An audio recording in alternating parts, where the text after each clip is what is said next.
Bonjour Hamza, comment ça va? Ça va et toi? Ça va, merci beaucoup. Hamza, on se retrouve ici, à Montre Palace, Magnifique. pour cette petite interview de toi et ton métier. Merci pour le temps que tu nous accordes. Franchement, c'est super sympa. T'es quelqu'un d'assez pris, t'as un métier, avec tous les jours. On a de la chance en plus, on va le voir après, mais il fait super beau. L'idée, c'est qu'on parle aujourd'hui un petit peu de ton parcours, de ce que tu fais dans la vie, et puis ce que tu proposes. Ça te va? Ça me va. Allez, magnifique. Alors, on va commencer un petit peu par des présentations et ton poste actuel. Est-ce qu'en quelques lignes, tu peux te présenter, s'il te plaît? Alors moi je m'appelle Hamza, j'ai 23 ans et je suis intermédiaire d'assurance. Tu vis où actuellement? Je suis sur Lausanne, précisément à la Salade. Tu travailles sur Lausanne également? Je travaille dans le Valais, mais dans toute la Suisse, dans ce métier-là, on se déplace. T'as un petit peu des clients partout, quoi. Ouais, un peu. On va y revenir. Quel est ton poste aujourd'hui précisément? Alors moi je suis intermédiaire d'assurance non liée, c'est-à-dire que je travaille pas pour une compagnie directement. Donc en gros courtier et je fais des assurances aux personnes qui ont besoin. Des assurances maladie, troisième pilier, ménage, voiture, enfin voilà. Tu fais un petit peu toute branche, quoi. Voilà aussi. Parce que tu as une branche de prédilection. La maladie j'aime bien et le troisième pilier. Depuis combien de temps tu travailles maintenant dans ce domaine? Ça fait bientôt 5 ans que je travaille dans ce domaine-là. J'ai commencé à mes 19 ans. Avant ça, qu'est-ce que tu faisais? Avant ça, j'étais au gymnase et après le gymnase, j'ai travaillé un petit peu avec mon père et après je suis tombé amoureux des assurances et je suis allé directement travailler. T'es tombé amoureux des assurances? Ouais, j'ai fait. Comment c'est possible? Alors, j'ai fait un stage et j'ai tellement aimé le côté social avec les clients. C'est un métier que j'ai beaucoup apprécié sur l'aspect humain. Tu vois des gens, tu les aides, tu regardes leur situation, tu analyses les besoins et en fonction de ça, tu vas leur proposer quelque chose qui couvre une solution pour eux. Tu as dit que tu travaillais avec ton papa. On lui passe le bonjour d'ailleurs, s'il tombe sur cette interview.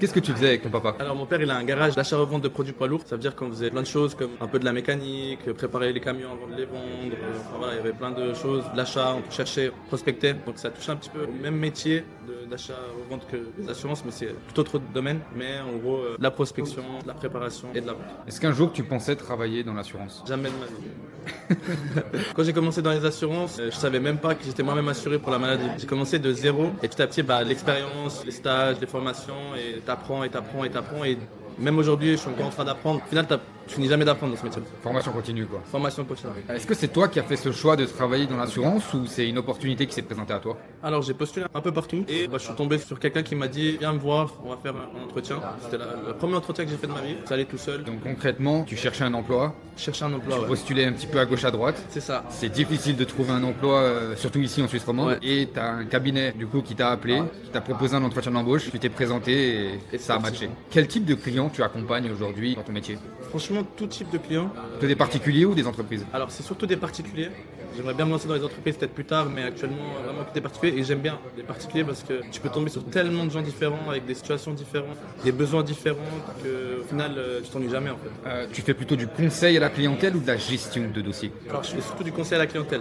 La gestion, on la délègue, mais conseil à la clientèle, c'est moi qui me déplace, c'est moi qui parle aux clients. Pour finir rapidement cette petite présentation, est-ce qu'en 2-3 phrases, tu peux nous préciser qu'est-ce qui te plaît le plus dans ce métier aujourd'hui? Ok. Ce qui me plaît le plus dans ce métier-là, c'est surtout l'aspect clientèle. Enfin, quand tu vas en clientèle, tu vois des nouvelles personnes tous les jours, tu discutes. Chacun a des situations différentes, chacun il a une vie différente, donc ça c'est intéressant. Surtout moi je m'intéresse beaucoup aux gens, j'aime bien poser des questions. Tu aimes l'être humain en soi? J'aime l'être humain, donc ça passe. C'est ma priorité, c'est vraiment l'aspect être humain, le social. Et après, bien sûr, on travaille pour gagner de l'argent. C'est la rémunération. Ok, super. Écoute, ce que je te propose, c'est qu'on aille un petit peu se balader. Là, on a pris un petit café tranquillement. On a été plutôt bien servi par le monsieur.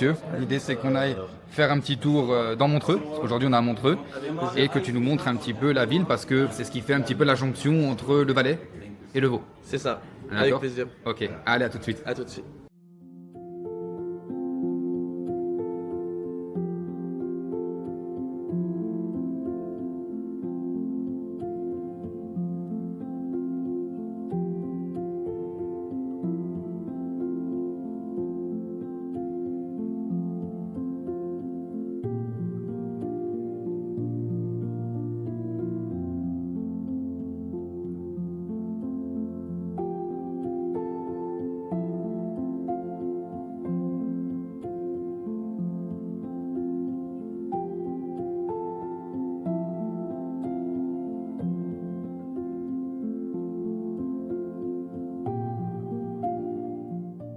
Ok, pour cette deuxième petite partie, ce que je te propose, c'est qu'on aborde un petit peu tes débuts dans le domaine de l'assurance, parce que tu as commencé courtier, on est d'accord, c'est pas évident. Je pense que tu as dû te construire ton portefeuille client, etc. L'idée, c'est que tu nous expliques un peu plus. Et déjà, dans un premier temps, comment est-ce que tu es arrivé dans ce domaine, du coup, de l'assurance et du courtage en assurance? Alors, comment j'ai commencé dans le monde des assurances? Comme je t'ai expliqué un petit peu au début, j'ai postulé un peu partout. Je suis allé à un entretien. J'avais 19 ans, appareil dentaire, j'avais une tête de bébé. Franchement, ça, c'est comme je le dis parce que c'est.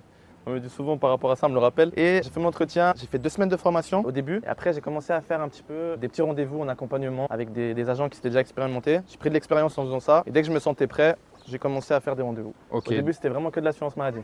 Donc lorsque toi tu as commencé, on est d'accord que c'était maintenant 4-5 ans en arrière. C'est ça. La fin n'était pas encore obligatoire. La fin n'était pas obligatoire et heureusement maintenant ça l'est. Le problème c'est qu'il y avait des gens qui faisaient bien leur travail à l'époque et d'autres qui le faisaient pas bien. Quand j'ai commencé, c'était pas facile. C'est-à-dire que tu arrivais dans une période où toutes les personnes que tu voyais, la plupart, ils avaient déjà une mauvaise expérience dans le monde des assurances avec un ancien courtier ou avec quelqu'un qui avait mal fait son travail, des doubles assurances ou des choses comme ça. Et du coup, toi, tu devais venir et un peu rattraper un peu le coup, remonter un peu l'image. Et c'était pas tout le temps facile. Ok, donc tu as fait 2 semaines de formation en interne dans le cabinet et ensuite tu as démarré un peu livré à toi-même quoi. Un peu livré à moi-même. Après, j'ai fait de l'accompagnement au début. Et après, dès que je me suis senti prêt, je suis allé, j'ai fait mon premier rendez-vous. Bien sûr, notre travail au début, vu que j'avais pas tant d'expérience que ça, c'est toujours contrôlé. Il y avait un appel de qualité à la fin, quoi. Et il y avait toujours un contrôle, quoi, Ouais. surtout sur mon travail, quoi, parce que c'est le début, quoi. Ok, top. Lorsque tu as commencé, du coup, précisément, qu'est-ce que tu proposais? Est-ce que tu proposais un petit peu des produits plus simples, j'imagine? Qu'est-ce que tu peux nous expliquer? Au début, je proposais que de l'assurance maladie. Je faisais que de la maladie. Est-ce que tu peux nous expliquer qu'est-ce que c'est qu'une assurance maladie un petit peu? L'assurance maladie, c'est tu as l'assurance LAMAL, l'assurance obligatoire que tu dois avoir de base. Et après, tu as les assurances complémentaires pour combler un peu le manque qu'il y a dans la LAMAL, comme par exemple les médicaments hors liste, le transport, des choses comme ça. Et du coup, nous, ce qu'on faisait, c'est qu'on faisait les LAMAL. Le but, c'est de trouver une LAMAL pas trop chère, qui ait un bon service. Parce que, tu sais, il y a des LAMAL qui sont pas chères, mais qui n'ont pas de bon. Le service, il est pas top, quoi. Et du coup, après, tu regardes aussi les complémentaires. Ce que le client a besoin, ce qu'il veut couvrir, ce qu'il utilise ou pas, s'il est en bonne santé ou pas. Enfin voilà, il y a plein de choses à regarder. C'est pas que faire une complémentaire pour faire une complémentaire. C'est analyser avant de la faire. Est-ce que ça t'a plu directement lorsque tu as commencé? Oui. Qu'est-ce En qui t'a fait, plu? pour te dire quelque chose, c'est qu'au début, moi, j'étais quelqu'un qui avait pas trop confiance en moi. C'est-à-dire que je n'osais pas trop parler. J'étais quelqu'un qui était un peu renfermé. Moi, j'étais un peu pas actif, mais le fait de commencer dans ce métier-là, ça m'a permis de m'ouvrir un peu. Ça m'a appris sur la vie, ça m'a appris sur le travail, ça m'a appris sur plein de choses, mais Tu étais un peu introverti au début? introverti, ouais. J'osais pas parler aux gens. Et tu sais, quand tu as 19 ans et que tu te retrouves devant quelqu'un qui a la cinquantaine et que tu veux lui expliquer quelque chose, sachant Ouais. que voilà. Il a peut-être plus d'expérience que toi. C'est pas évident de. C'est pas évident, ouais. C'est pas évident, mais moi, ce qui m'a plu vraiment, c'est le fait que ça m'a aidé dans ma vie perso comme dans ma vie pro. Donc c'est vraiment le premier point positif qui t'a plu, c'est vraiment de pouvoir communiquer avec des gens, ne pas avoir peur, aller de l'avant et puis C'est ça. passer de quelqu'un d'introverti, pas forcément à extraverti, mais déjà quelqu'un à beaucoup plus open. Voilà, c'est ça. Est-ce que ça t'a aidé dans ta vie de tous les jours, avec tes relations humaines, peut-être dans tes relations privées Ouais, aussi? énormément. Ok. En fait, prendre la parole, c'est quelque chose qui est compliqué pour tout le monde, je pense. Prendre la parole devant un public, devant quelqu'un, expliquer quelque chose à quelqu'un en sachant que cette personne-là, elle s'attendait peut-être pas à te voir. Ça t'apprend en fait à t'ouvrir, ça t'apprend à parler avec les gens, ça t'apprend à savoir ce qu'ils ressentent, comment ils se sentent, comment ils voient la chose. Je sais pas comment expliquer un petit peu, mais ça t'aide beaucoup dans la vie perso. Ça m'a permis de m'ouvrir plus aux gens, prendre plus la parole quand j'avais besoin de l'apprendre, ne pas avoir peur de dire ce que je pense, T'imposer finalement. m'imposer. Ouais, Ok. c'est ça. Et ça, c'est vrai que c'est quelque chose qu'on n'apprend pas à l'école. Non, Et on surtout apprend en Suisse. pas. Surtout le monde du coup. Toi, tu as dit tout à l'heure que tu as fait le gymnase. Alors, on va préciser ce que c'est que le gymnase Ouais. aussi, c'est important. Concrètement, c'est le lycée. Ouais, c'est ça. Ok. Pour les Français qui nous écoutent, le gymnase, c'est le lycée. Ça peut paraître particulier. Et c'est vrai que c'est en Suisse, en tout cas, pas quelque chose qu'on t'apprend à dire les termes, mais sortir les épaules et parler en public et s'imposer. Tout l'aspect vente ou l'aspect conseil, tout ça, on va jamais te l'apprendre à l'école. Ça, c'est quelque chose que j'ai appris que sur le terrain. On m'a jamais appris à expliquer les choses. Moi, j'ai fait gymnase en école de commerce. C'était la branche commerce. On apprenait à faire des trucs des calculs. Voilà, c'était. Calculer la rentabilité d'une société. Voilà, des choses vraiment assez basiques. Mais prendre la parole, t'imposer, tout ça, on te l'apprend pas à l'école. Et puis là, tu te retrouves dans un domaine où c'est one-to-one. Ça. Tu es en face d'un client et entre guillemets que le meilleur gagne. C'est ça. Tu vois ce que je veux ça. dire? Non, il y a aussi cette grande partie. Il y a des gens qui sont plus à l'aise avec la vente et d'autres moins. Et c'est vrai que je pense, moi je préfère dire les termes et tu me diras si je me trompe, mais pour cette partie, les Français sont quand même meilleurs que nous. Certains sont quand même plus vendeurs, ont plus la tchatch que nous en Suisse. Est-ce que tu es d'accord sur ce point? Moi, personnellement, je suis pas d'accord. Ok. Je suis Tu d'accord peux que. nous donner ton avis? Alors, je suis Ça d'accord m'intéresse. qu'il y a beaucoup de Français qui ont. En fait, les Français, ils ont plus à gagner que nous. C'est ça la différence. Un salaire moyen en Suisse, c'est à peu près 4000 francs, on va se dire. En France, c'est beaucoup plus bas. C'est-à-dire que quand ils viennent ici, c'est pour prendre leur chance. C'est-à-dire qu'ils vont vraiment se donner plus que quelqu'un qui est né ici, qui peut avoir un salaire assez moyen et on se contente de ce qu'il gagne, quoi. Donc, c'est pour ça que moi, je pense que la différence, c'est juste ça. C'est pas l'aspect français, ils ont plus à tchatch. C'est Ok. l'aspect que les Français, ils ont plus à gagner. Donc pour toi, ils sont plus motivés. Ils sont plus motivés que les Suisses. Les Suisses, pour te dire une chose, c'est que dans ce métier-là, il y a beaucoup de Français.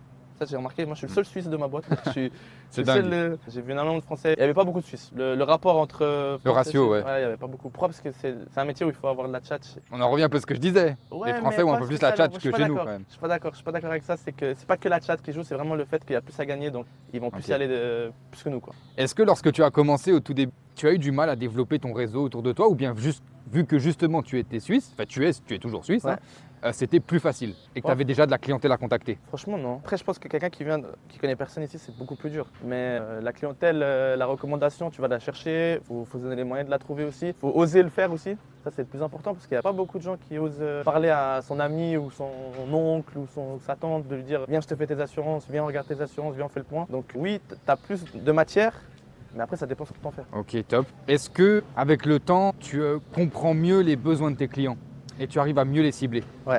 En fait, avec le temps, j'ai appris à un peu analyser, pas spécialement que les assurances, mais aussi l'aspect humain. Tu comprends qu'il y en a un, il va peut-être avoir plus peur, l'autre, il aura peut-être besoin plus de réfléchir, l'autre, il sera plus dynamique, il voudra directement les résultats. C'est de la psychologie aussi, c'est pas que du conseil où tu vas juste discuter avec quelqu'un et lui proposer un service ou lui proposer quelque chose qui pourrait lui apporter une plus-value. Il faut savoir analyser son client, il faut savoir lui parler, le rassurer quand il a peur, répondre à ses besoins quand il en a. Enfin voilà, c'est une analyse complète. C'est pas qu'une analyse des assurances, c'est une analyse de l'humain aussi que tu as en face de toi. Pour conclure sur cette partie, est-ce qu'avec le recul, l'assurance t'a aidé et ça a été un tremplin pour la suite? Ouais, moi je pense que les conseillers, enfin les intermédiaires d'assurance, surtout les non liés, on est des mini-entrepreneurs. La plupart Quand du tu dis temps, les non liés, c'est les courtiers, hein. les courtiers, ouais, c'est ça. Ok. La plupart du temps, il y a des entreprises qui te donnent un salaire fixe, d'autres ils t'en donnent pas. Et en fait, tu gagnes ce que tu fais. Maintenant, je suis désolé du terme de le dire comme ça, mais maintenant, si tu fais de la merde, ma foi, ça va te retomber dessus tôt ou tard. Donc, faut bien travailler, faut bien faire son travail. Comme quand tu fais n'importe quel business entrepreneurial, tu vas vendre un service, tu vas vendre un produit, il faut que ça soit qualitatif, il faut que ça donne envie, il faut qu'il y ait une gestion derrière, un suivi. C'est pas tu viens, tu fais ton conseil et au revoir, le client il en a besoin, il a des questions et il sait pas où te retrouver. C'est pas juste une vente, c'est un vrai suivi. C'est un suivi. Le client, il faut le suivre parce que c'est un client qui va, de un, il va être attaché à toi, ça veut dire qu'il va pas voir ailleurs. Et aussi, c'est un client qui va te recommander après derrière. Donc, ça veut dire que tu dois lui apporter le meilleur suivi possible, tu dois répondre à ses questions, tu dois répondre à ses appels. Faut pas l'abandonner dans la nature une fois que tu as touché ta commission. Ça, c'est quelque chose qui est sûr. Qui est primordial.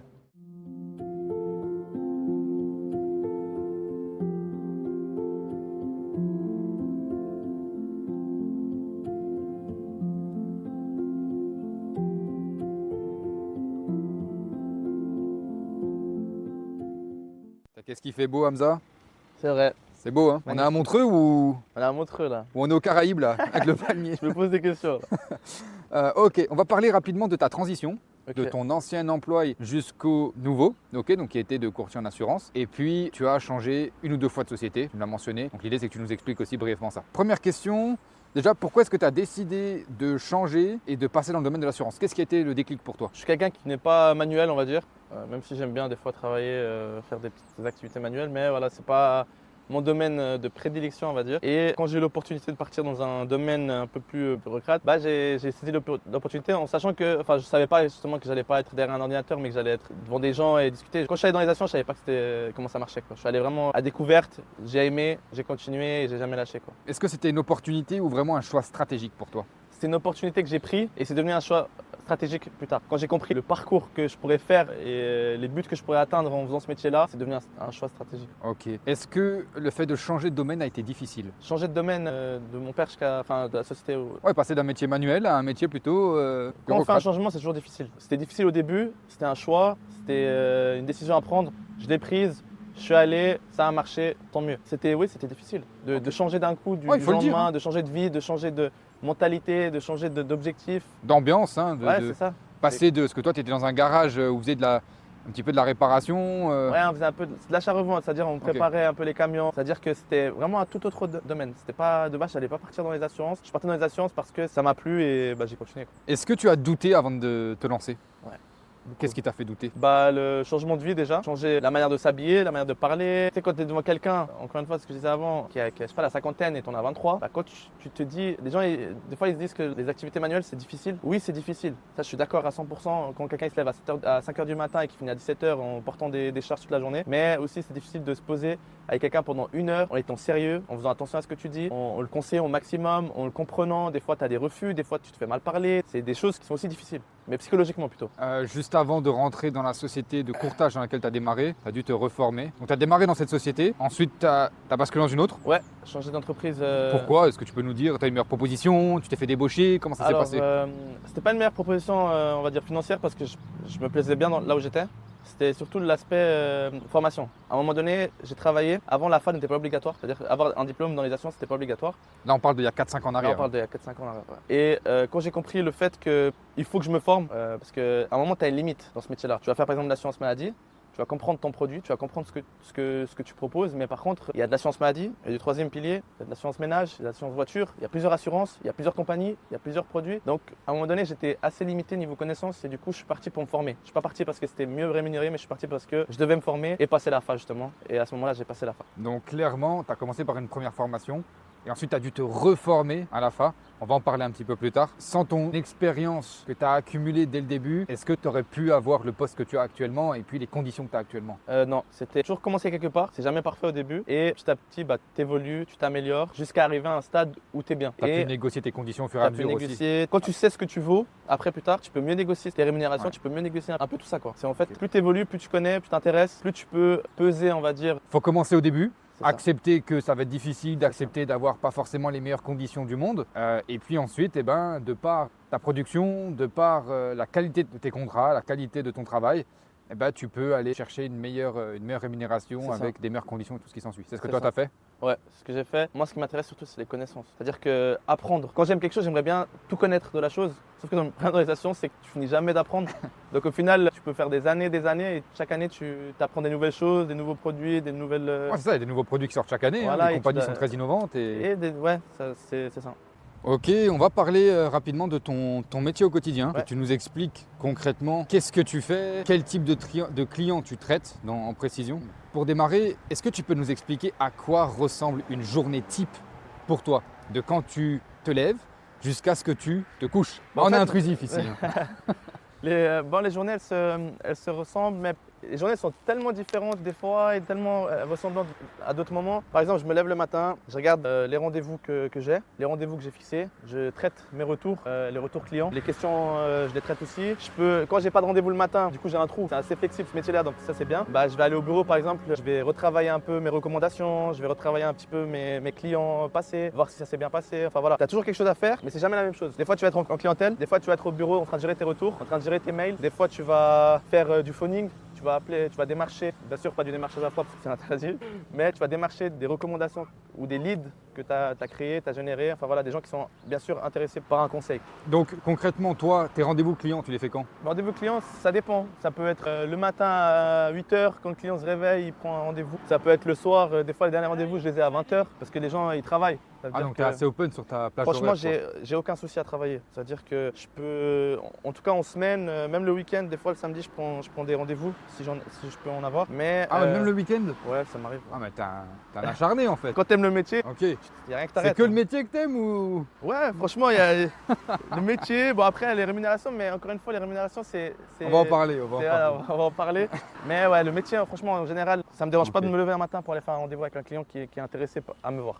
Ok. T'es plutôt team corpo ou bien solo? Tu travailles plutôt en équipe ou bien de manière assez individuelle? Vu que je suis un petit peu jeune, j'aime bien travailler en équipe parce qu'en solo, des fois, ça m'arrive de me poser sur TikTok, scroller au lieu de travailler. Alors qu'en équipe, quand tu as un bon manager, quand tu as une bonne équipe qui te pousse, tu as toujours envie de faire plus et tu t'ennuies jamais en fait avec une équipe. Alors que quand tu es seul, ça peut t'arriver que tu t'ennuies. Je te pose aussi la question parce que tu m'as dit c'est pas toi qui traitais ton admin, tes retours, etc. Donc tu as une secrétaire, tu as une assistante? Ouais, il y a un back-office. Alors je gère mes retours perso, enfin les retours clients.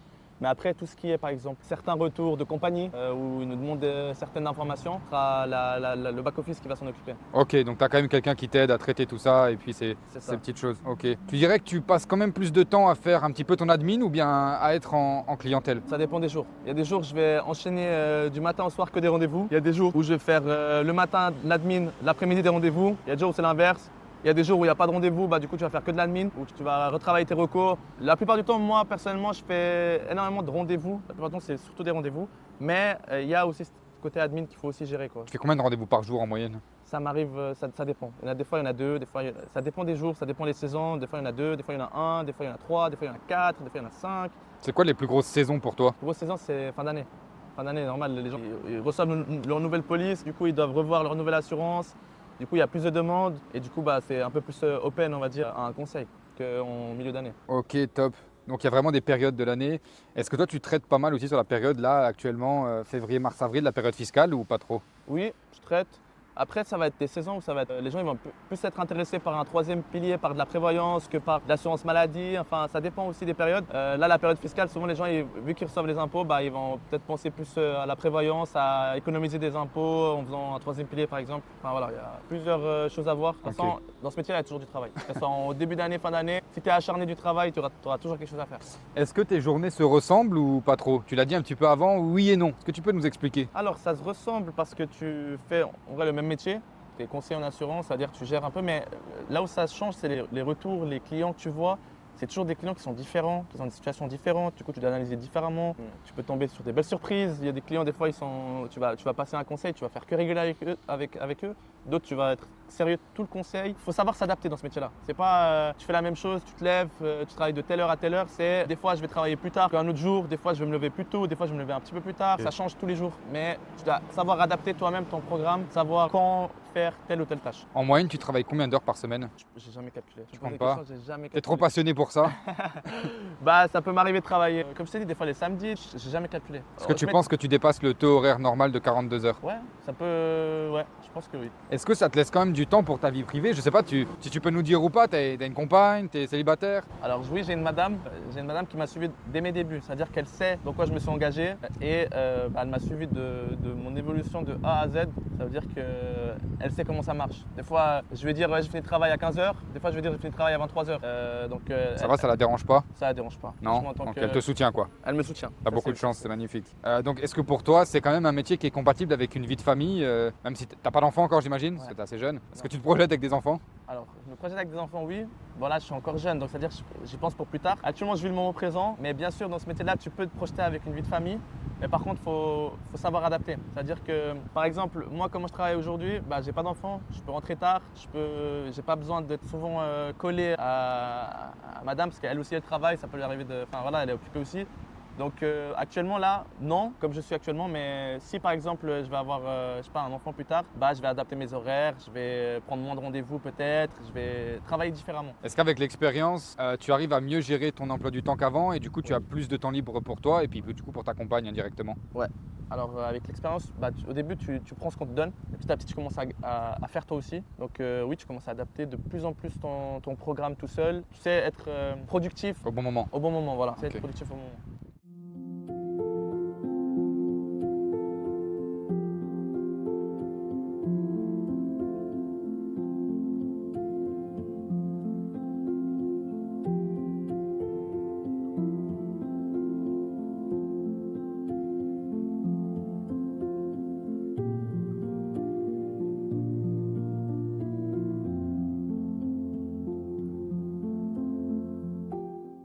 Ok, on a fait un petit tour, du coup on est revenu, on a pris le café du coup au Montreux Palace. Magnifique. Qui est un superbe endroit. Tu peux me montrer un peu le paysage, hein, On dans recommande. un beau parc. On est dans le parc du coup du Montreux Palace. Franchement c'est top, on voit les montagnes, le lac, tout est réuni, le soleil, on a une chance incroyable aujourd'hui. C'est vrai. Ce que je te propose, c'est qu'on aborde un sujet important, délicat mais important. Je te l'ai dit en off, je te le répète devant la caméra. S'il y a des questions auxquelles tu ne souhaites pas répondre, il n'y a aucun souci, tu n'y réponds pas. Pas de souci. On n'est pas là pour te mettre mal à l'aise. Mais l'idée, c'est que voilà, on est des petits curieux. Ouais, on veut savoir comment ça fonctionne le courtage en assurance niveau financier. Avec plaisir. Ok, tu vas nous dire si tu es un courtier à succès ou pas. Ok, allez, première question. Déjà, est-ce qu'on gagne bien sa vie dans le courtage en assurance? Alors, on gagne bien sa vie en fonction de comment on travaille. Plus tu donnes la peine, plus tu prends de rendez-vous, plus tu t'acharnes, plus tu vas gagner ta vie. Ça, c'est normal. On est payé à la commission, donc plus tu fais, plus tu gagnes. Ok. Donc tu n'as pas de salaire fixe de ton côté? J'ai un petit salaire fixe, ouais. D'accord, que tu as pu négocier avec le temps, j'imagine. J'ai pu négocier avec le temps. Ok, mais sinon, quand tu as commencé? Quand j'ai commencé, j'avais pas de salaire fixe. Donc ça, c'est vraiment, il faut le dire, lié au courtage. Lorsque tu es du coup courtier, tu es conseiller intermédiaire non lié, vu que tu es neutre dans ton conseil, tu défends les intérêts du client et non pas ceux de la compagnie, parce que tu peux lui proposer plusieurs produits.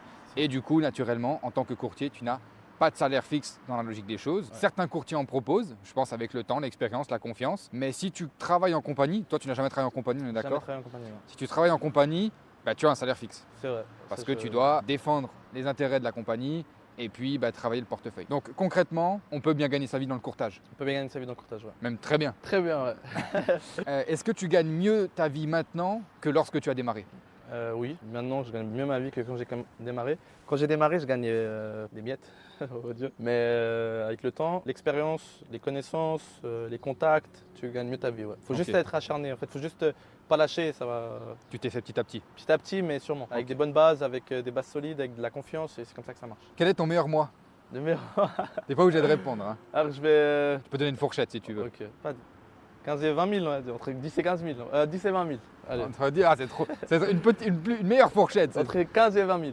plutôt proche des 20 ou plutôt proche des 15? Plutôt proche de 15 et 20 000. Merci beaucoup, merci pour ta réponse. Est-ce qu'aujourd'hui tes revenus sont stables? Non. Il y a des mois tu vas faire un bon salaire, d'autres mois tu vas faire un petit peu moins. Mais oui, c'est assez stable. Avec le temps, tu développes une sécurité après. C'est un métier qui n'est de base pas sécuritaire. Bon après moi j'ai fait des bons salaires, oui, mais il y a des périodes de ma vie où je faisais presque rien. Hein. C'est pas tous les mois où tu vas faire des bons salaires. Il y a des mois tu vas être au max, d'autres mois tu vas être un petit peu moins. Il y a des périodes, des entreprises où tu vas travailler, tu vas mieux gagner ta vie, d'autres mois. Enfin voilà, c'est toi et ton travail. Tu l'as dit, il y a des saisons. Il y a Déjà des de un. saisons aussi. Et puis tu l'as aussi dit précédemment, je reprends tes mots, mais en tant que courtier, tu es un peu entrepreneur. C'est un mini-entrepreneur, moi j'appelle ça un mini-entrepreneur. mini-entrepreneur. Pas encore mis le pied dans l'entrepreneuriat réel parce que tu es encore salarié, mais pour moi quand tu es payé à ce que tu fais, tu es un mini-entrepreneur. Tu travailles plus, tu as plus, tu travailles moins, tu as moins. Est-ce que tu as senti une progression vis-à-vis de ton salaire avec l'expérience? Ouais. Mieux tu conseilles, plus tu sais, plus tu comprends, plus tu pourras, on va dire, closer un client qui ne voit pas le bénéfice d'améliorer son assurance. Par exemple, il y a quelqu'un qui est mal assuré, plus tu as les mots pour lui expliquer que tu peux lui proposer mieux, un meilleur tarif, avec des meilleures prestations, avec l'expérience, les connaissances, tu peux mieux t'expliquer devant lui. Quoi. Et ça va faire en sorte qu'il va peut-être mieux signer et du coup tu vas mieux gagner ta vie. Ok. Est-ce que selon toi, les revenus que tu as dans ce métier sont à la hauteur de ton investissement en termes de temps et en termes aussi de finances sur la partie formation, parce que tu as dû te former? Ouais. Pour moi, oui. Il y a des gens qui disent qu'on gagne plus que ce qu'on mérite, voilà. Mais pour moi, non. Tu travailles, tu es payé et tu es payé en fonction de ce que tu fais. Ça veut dire que, bien sûr, si tu fais n'importe quoi aux gens, ça va te retomber dessus, tu vas perdre, tu vas pas gagner ta vie, tu vas avoir des retours, tu vas avoir des gens qui vont annuler leur contrat, du coup, tu vas avoir des commissions, des choses comme ça. Mais quand tu fais bien ton travail, que tu es acharné, oui, je travaille habillé en chemise, en costard ou n'importe. Tu présentes très bien d'ailleurs. Ah, ça fait plaisir, merci. Mais ça veut pas dire que j'ai pas les mains dans le combi, on va dire, que je mérite moins que quelqu'un qui travaille physiquement, on va dire. C'est juste que moi, je travaille mentalement. Pour moi, ce métier, c'est une autre fatigue. Il y a ceux qui, comme tu l'as dit, sont en métier manuel, ça va être une fatigue physique. Tu l'as dit, je reprends ce que tu disais, ils portent des charges de 6h du matin jusqu'à 17h par moment plus tard. Pour les courtiers, les conseillers, les banquiers, donc les acteurs des marchés financiers suisses, c'est une fatigue plutôt mentale, une fatigue plutôt psychologique. Oui.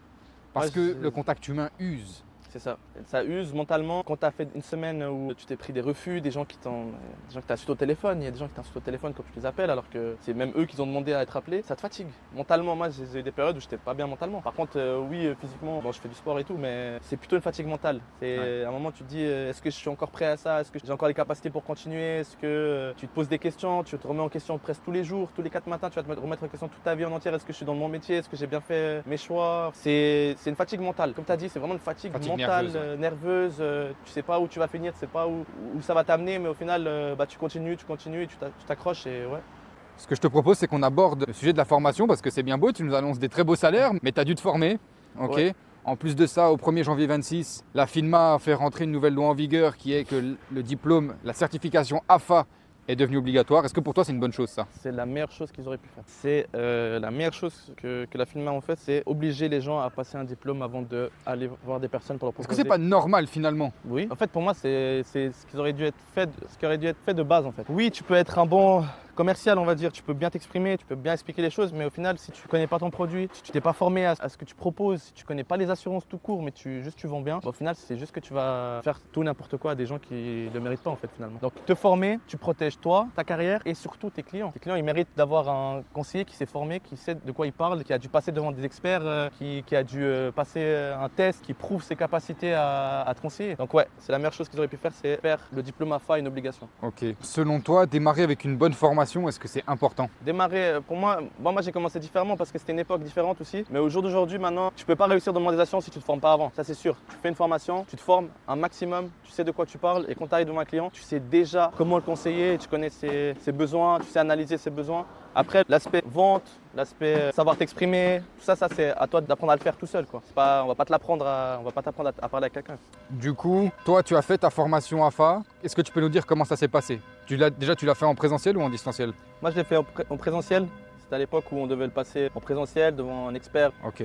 Comment est-ce que tu as trouvé tes supports de cours, ton formateur et tout ce qui t'a été mis à disposition? Alors j'ai eu de la chance, je suis tombé sur un bon formateur, c'était un institut de formation qui faisait des formations AFA. Du coup, il m'a bien appris, on a eu des cours, en même temps on travaillait à côté, on faisait des rendez-vous, mais ouais, on a eu une bonne formation. Est-ce que ça a, selon toi, accéléré ta carrière? Oui, l'AFA, en fait, du moment que tu as l'AFA, c'est plus toi qui cherches du travail, des fois c'est eux qui te cherchent. Quand j'ai eu l'AFA, souvent c'était des gens soit qui me proposaient du travail parce que j'avais l'AFA, sinon là où j'allais, la première question qu'on me posait c'était à chaque fois est-ce que tu es AFA? Et quand tu disais oui, qu'est-ce que tu... Ça changeait tout. C'est-à-dire que tu es quelqu'un qui a passé devant un expert, tu es quelqu'un qui a fait une formation, tu es quelqu'un qui a passé un diplôme, tu as plus de valeur et tu sais ce que tu veux aussi. C'est pas, tu commences dans les assurances, tu connais rien, tu n'as pas de diplôme et tu viens sans rien et tu te proposes. Les gens, ils savent pas ce que tu veux.